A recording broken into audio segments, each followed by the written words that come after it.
Здравейте, мили мои, и добре дошли в канала.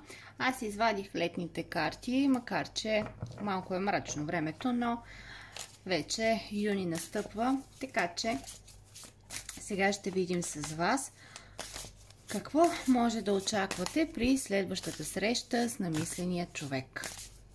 Отпуснете се, настройте си енергията така хубавичко и нека да видим какво предстои на тази среща. Какво всъщност можете да очаквате именно при следващото ви виждане. Ако не сте се абонирали още за канала, може да го направите и да започваме. Кой е вашият човек? Човек, който доста работи.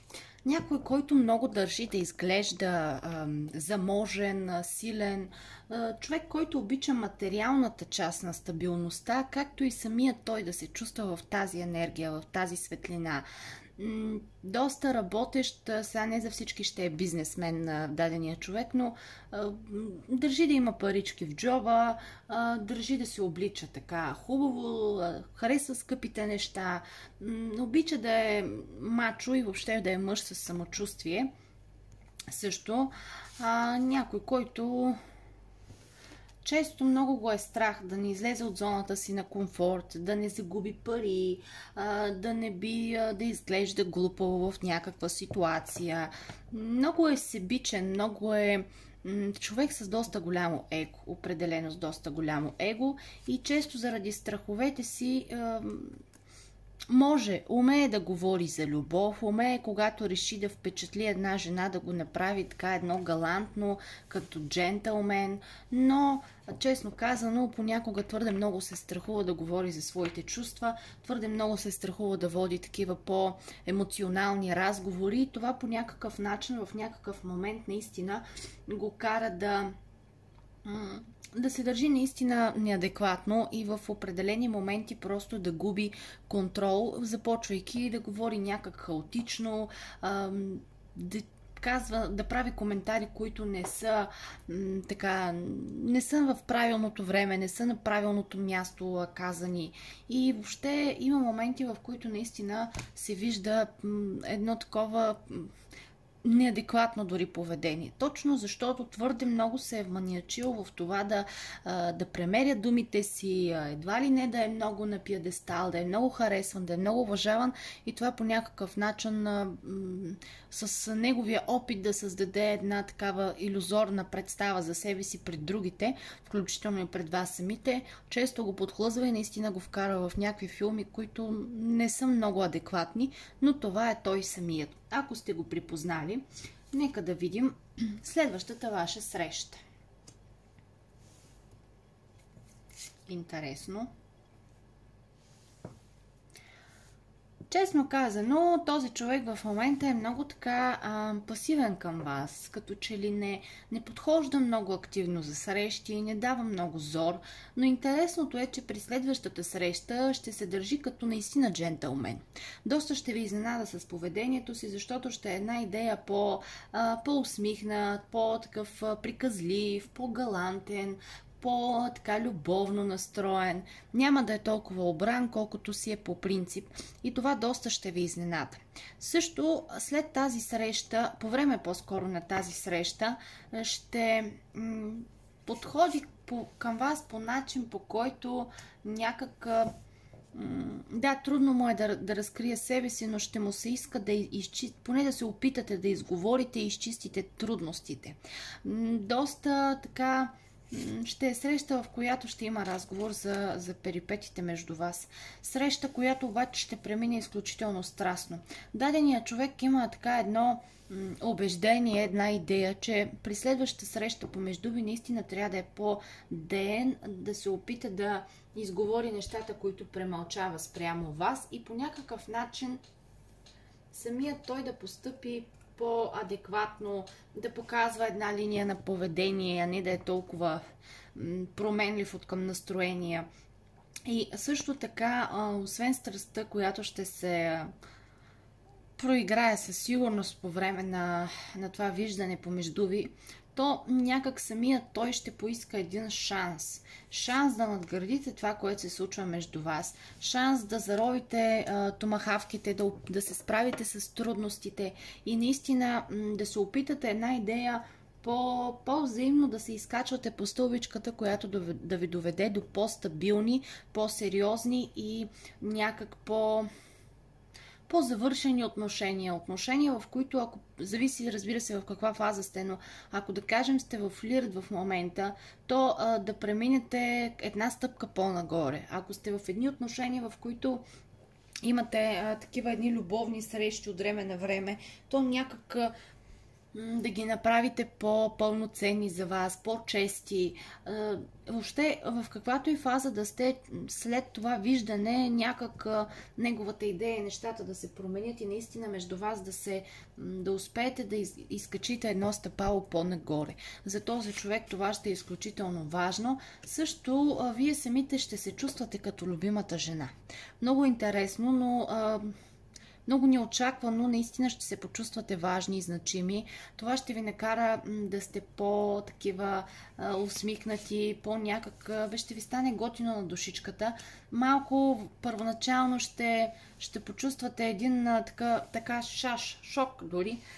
Разум чувства защо го прави, защо така се държи. Предния път не се държа по този начин. Ще има една доза така блокаж, но реално чрез неговите действия и неговият начин на поведение наистина ще можете да прескочите тази фаза, в която да се съмнявате защо така подхожда сега, какво е различното и всякакви такива въпроси, които си задавате. А това ще ви накара наистина да се отпуснете, да се чувствате добре в компанията на дадения човек и също така доста да се радвате не само на времето с него и емоциите, които да споделите, но и някак да видите една положителна промяна от негова страна.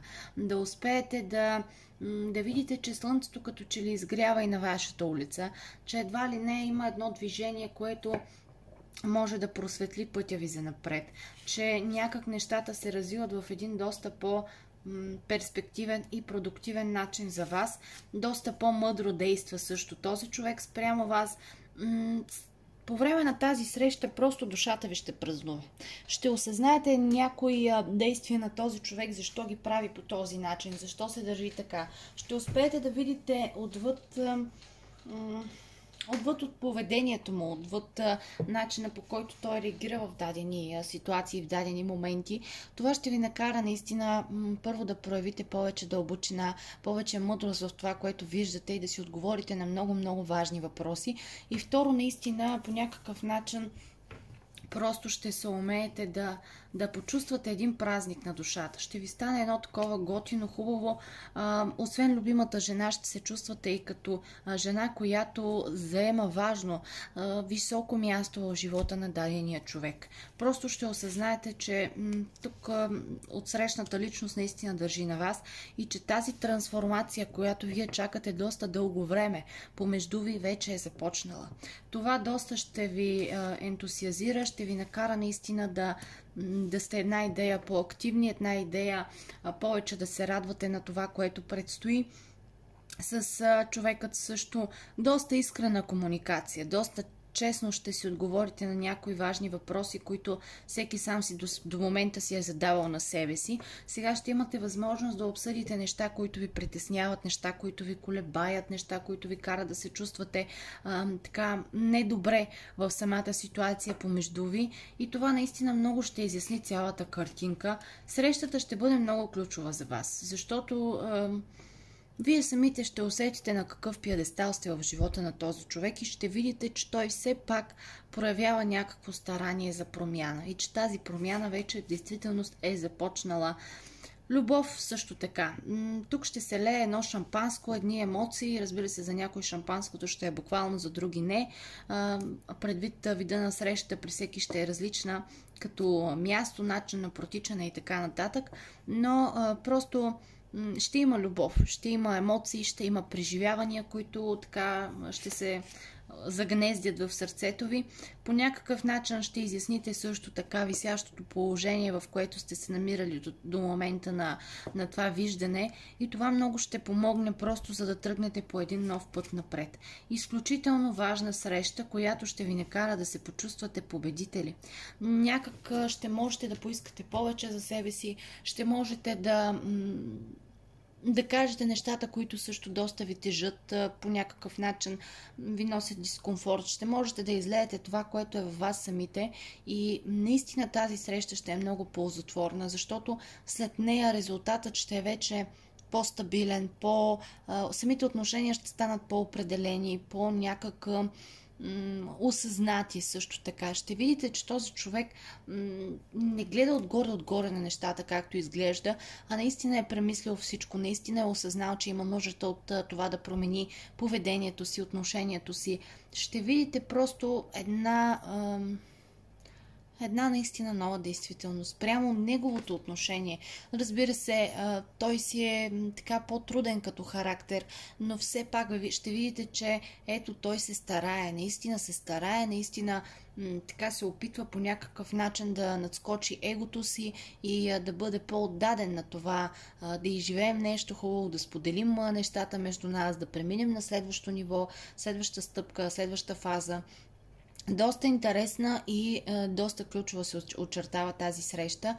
Именно тя ще ви надгради и на следващо ниво.